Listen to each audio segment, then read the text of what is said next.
menggugah saya. Kalimatnya begini, apa yang akan terjadi dalam dunia bisnis Indonesia hingga tahun 2030? Apa jawabnya? Maka saya akan pilah dulu bagian per bagian, yaitu bagian pasar atau market dan bagian perilaku customer. Setuju ya? Kita membahas mengenai kaum milenial. Kaum milenial adalah mereka yang lahir di sekitar tahun 1981 hingga tahun 2000, di mana saat ini merupakan early adopter dari calon orang kaya. 50% manusia produktif Indonesia saat ini adalah kaum milenial ini. Dan di tahun 2030, 75% lebih angkatan kerja produktifnya adalah kaum milenial ini. Juga orang kayanya adalah kaum milenial ini. Kita overview mengenai apa yang saya sebut 3 gelombang besar bisnis di Indonesia, di mana informasi ini masih akan relevan hingga 10 tahun ke depan. Yang akan Anda hadapi dalam 10 tahun ke depan adalah 3 masalah disrupsi. 3 disrupsi besar ini telah terjadi. Dan saya bilang bahwa kalau Anda bukan entrepreneur, maka Anda melihat disruption itu sebagai sebuah ancaman.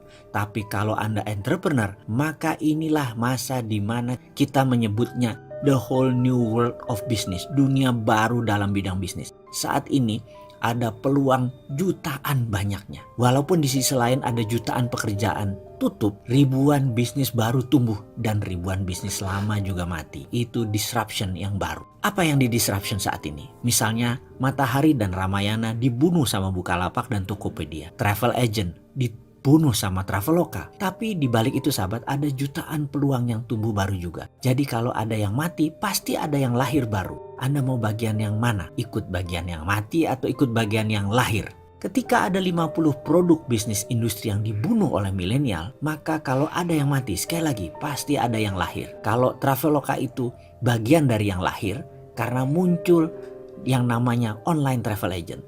Tapi efeknya banyak travel agent offline yang mati karena bisnis model mereka sudah tidak relevan. Kedepan saya akan ceritakan mengenai 3 disruption yang sekarang mulai banyak orang ketakutan luar biasa. 3 big giant wave di Indonesia yang mendisrupsi pasar dan mendisrupsi perilaku konsumen. Terutama perusahaan-perusahaan kayak Indofood, Astra, Mayora, Kalbe Farma yang besar-besar itu shock sekarang. Karena tiba-tiba muncul pemain yang sama sekali tidak dikenal. Tiba-tiba muncul, tiba-tiba merusak semuanya. Gojek misalnya baru 9 tahun. Ada yang tahu berapa market value-nya? Lebih dari 10 billion dolar. Kalau dirupiahkan berapa? 150 triliun. Itu uang semua, nggak ada kertasnya. Garuda, Anda tahu berapa market valuation-nya? Nggak nyampe 40 triliun. Yang satu 9 tahun, yang satu 40 tahun, bayangkan. Dan yang 40 tahun itu merangkaknya pelan-pelan. Sampai sekarang nggak nyampe tuh angka 100 triliun. Yang satu lagi eksponensial dalam 9 tahun melejit hingga lebih dari 150 triliun. Jadi perusahaan milenial itu seperti tidak ada asetnya. Sahabat, jangan bangga Anda kerja seperti di Astra, di Indofood karena pegawainya ribuan, karena gedungnya di Tamrin atau Sudirman.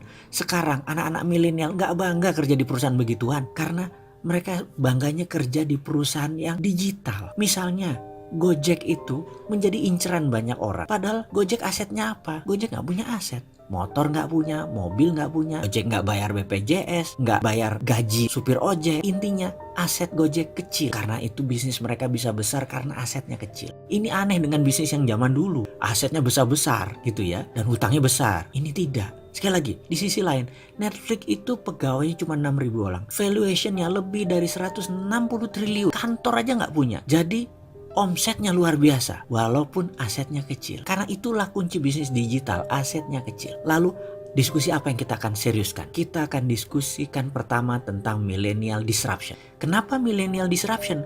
Karena cirinya sama, yaitu membunuh yang telah eksis lama. Contoh, musik rock. Sekarang saya tanya, ada nggak grup musik rock yang digawangi oleh kaum milenial? Ada nggak? Dulu ada Guns N' Roses, ada Scorpion, ada Dream Theater. Kenapa? Karena musik rock tidak disukai oleh milenial.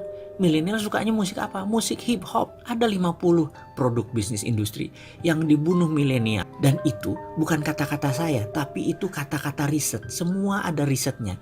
Jadi riset yang mengatakan musik rock dibunuh oleh milenial.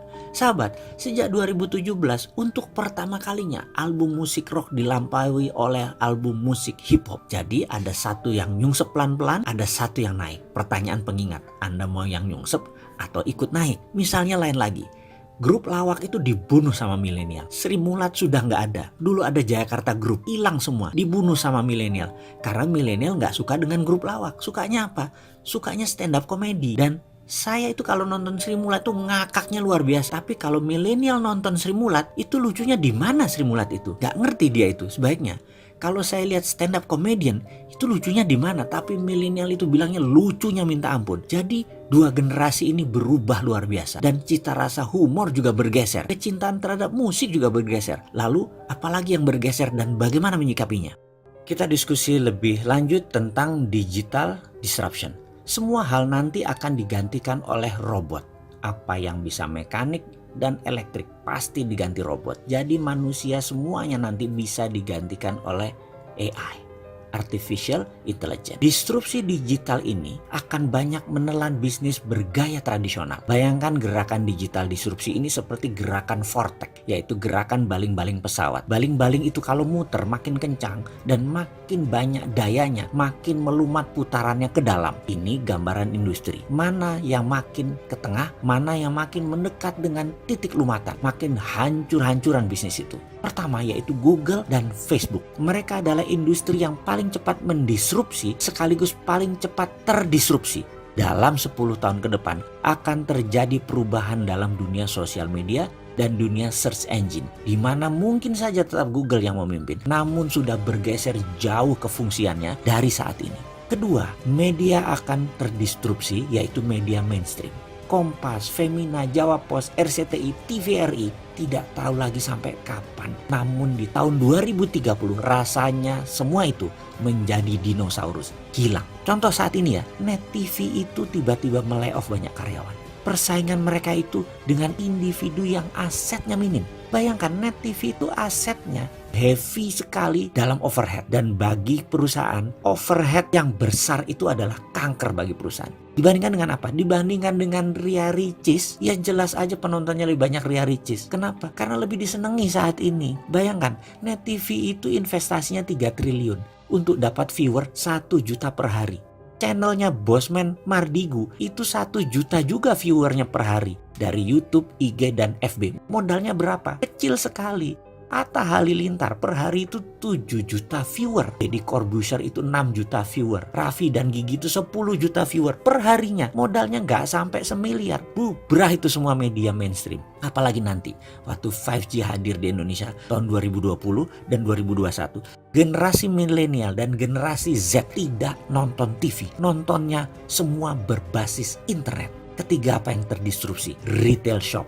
Ramayana, Matahari, departemen store serba ada akan musnah menjadi marketplace digital jualannya. Menjadi personal bisnis itu dan menjadi direct bisnis itu. Produsen langsung ke konsumen dan konsumen langsung request ke produsen. Nggak ada lagi orang tengah, nggak ada lagi pajangan, nggak ada lagi retail shop. Keempat adalah hadirnya fintech, financial technology. Barusan kita cerita kalau banyak bank akan atau sudah mengurangi kantor cabangnya. Ini akan merubah dunia perbankan, baik dari jumlah cabang, jumlah karyawan, hingga jumlah ATM. Di tahun 2030 bahkan, dibandingkan dengan saat ini, akan tinggal 20% jumlah karyawan bank, cabang bank, dan mesin ATM. Karena semua sudah menjadi mobile. Kelima, selanjutnya, apa yang terdisrupsi? Telekomunikasi. WA itu akan melibas semuanya. Telkom akan berubah landscape-nya. Kenapa? Karena mendadak komunikasi menjadi semuanya gratis. 5G nanti bisa gratis. Dan kalau Telkom mengadopsinya telat,